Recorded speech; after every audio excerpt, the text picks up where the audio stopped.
สบายดีพี่น้องสบายดีพี่น้องสุขุสุขคนวันนี้มาอยู่กับช่องมนทวิชแนลคือเก่าพี่น้องนี่สิพาพี่น้องมากินข้าวแรงพี่น้องเขามีเมนูยังไง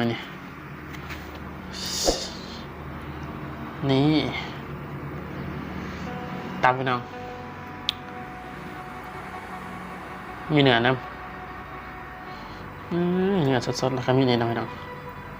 เปิดทางวะมาลงมือน้ำกันพี่น้องกินข้าวแรงน้ำกันพี่น้องมาเด้อแจ่วพี่น้องแจ่วขี้เพี้ยต้มมาแล้วพี่น้องเดี๋ยวมาลองซิมมันกันพี่น้องโอ้เหนียวพอแล้วพี่น้องยำขาดก็ละ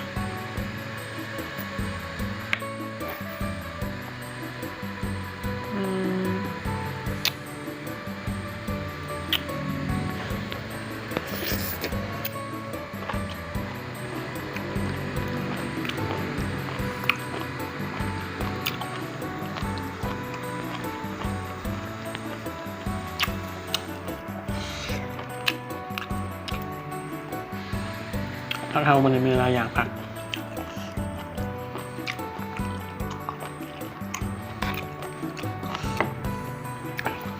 มีถั่วพูแล้วก็ผักดอกแล้วก็ต้นหอมแล้วก็ผักหอมเปรย์ผักบัวเนอะ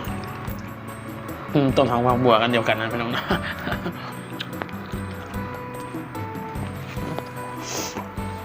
ซอยเหนียวมันๆพี่น้อง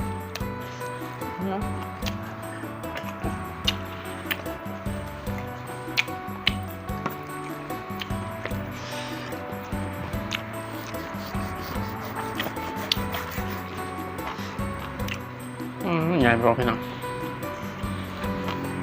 เอาบางคนนี้กันนะหั่นแบบเนื้อแดดเดียวเลยพี่น้อง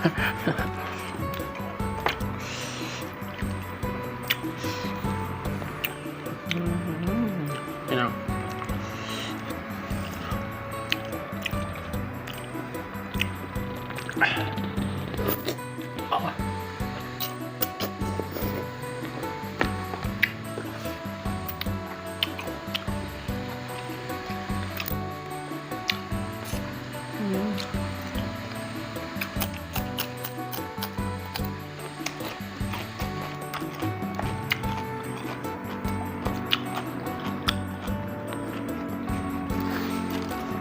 เขาคือกินไงนะ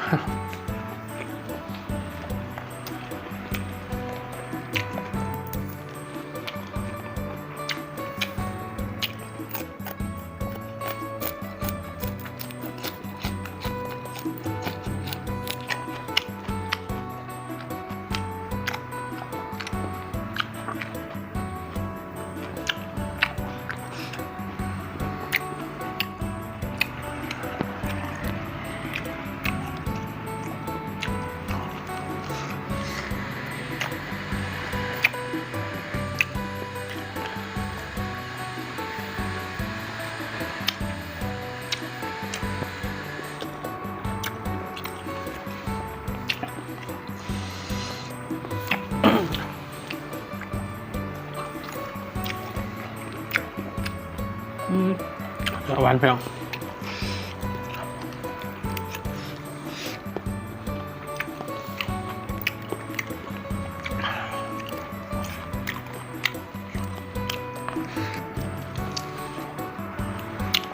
อยากลองกินมันเลยพี่น้องเป็นกระเจ้ากินก็จะแซ่บ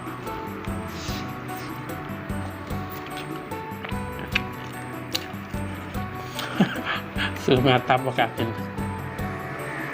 อย่างเราตับ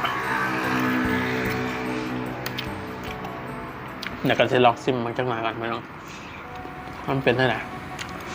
ก็จะกินให้เดี๋ยวหวานแถหวานพี่น้องเวลาเราก้นหมักว่ะหั่นกินเองเลยพี่น้อง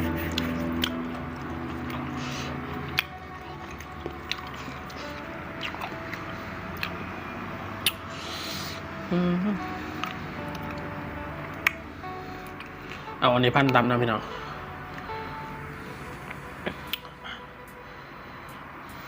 มา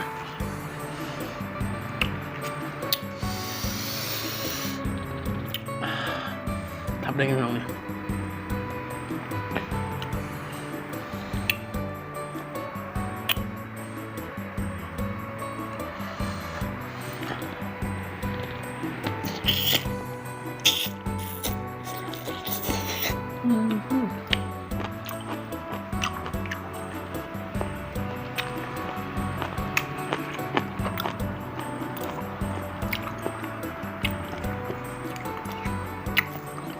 หวานได้ไหมน้อง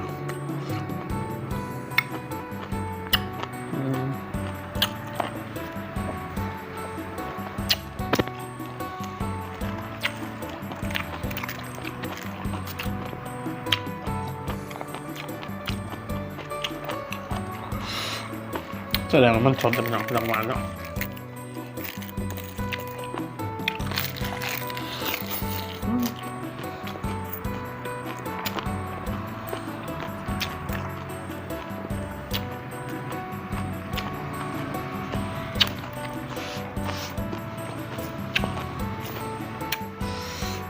ปั่นขาวปั่นใหญ่ๆโยนลงไปเนาะ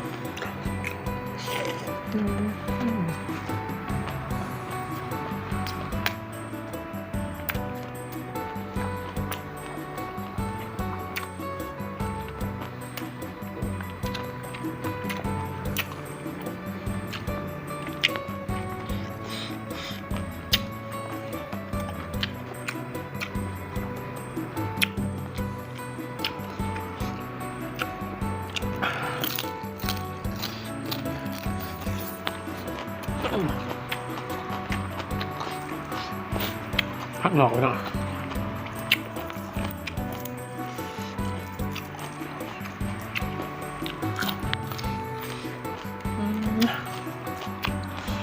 ขาจะใส่ไปแล้วพี่น้อง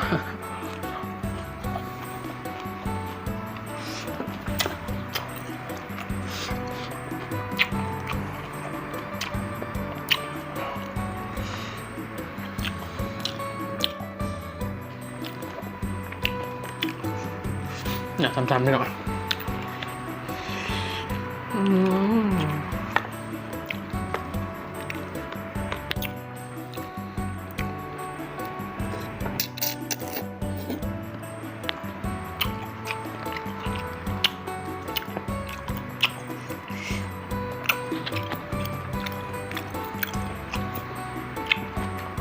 เขาทำยังไงตามลงไปหน่อย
ขาวติดมือไปเนาะ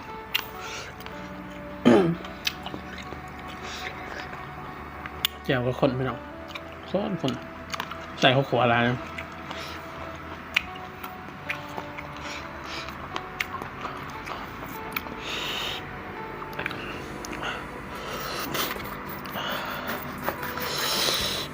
เผ็ดไปเนาะ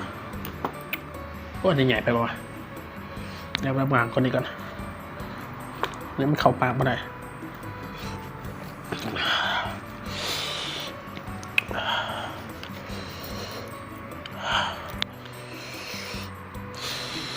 เผ็ดไปหน่อยสุดใจค่ะนี่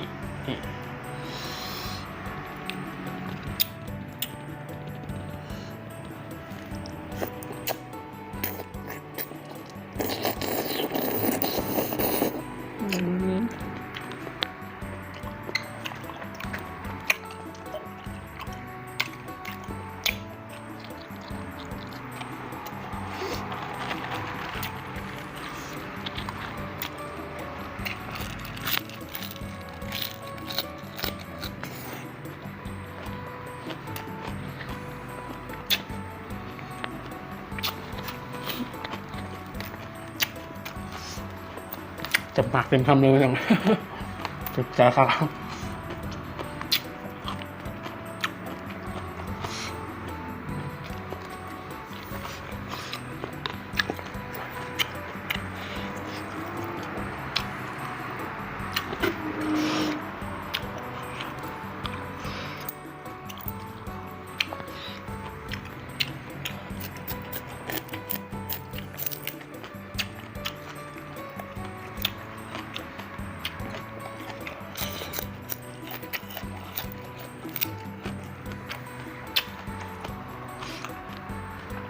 อิ่มพี่น้อง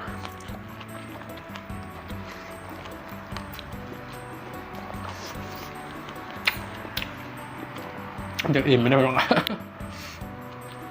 ขั้นเขา3 ทีขั้นมันจะอิ่มเนาะขั้นบางเหนื่อยบางใหญ่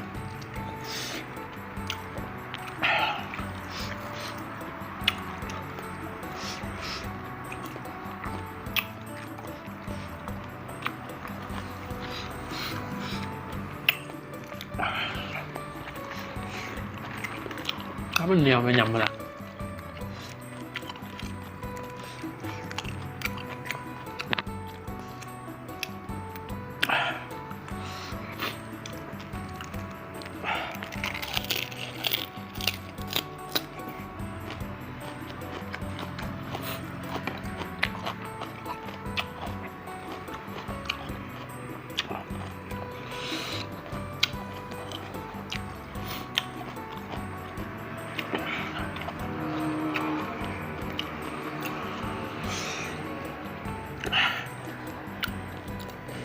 มาพี่น้องเมืองคุณนะความหนาของมันนะหนากระดอดเลยพี่น้องเจ็บคอมันนี่ก็จะเป็นหวัดพี่น้องเสียงเปลี่ยน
เดี๋ยวจะขอจบคลิปเป็นครั้งนี้แล้วพี่น้องเอากันหนาพอกันใหม่พี่น้องตอนรับคลิปนี้จะกล่าวเข้ามาไปแล้วพี่น้องอิ่มสุดๆเลยเนี่ยอิ่มแห้งละถ้าพูดได้มากก็อย่าลืมมาพี่น้องกดไลค์กดแชร์แล้วก็ติดตามไปนะพี่น้องจริงๆต้องกดติดตามพี่น้องเพื่อเป็นกำลังใจให้บ้านเราให้คลิปให้พี่น้องต่อไปนะพี่น้องเนาะไปแล้วได้ไหมน้องสวัสดีพูดนะมือกันที่มีแต่เข่าพี่น้อง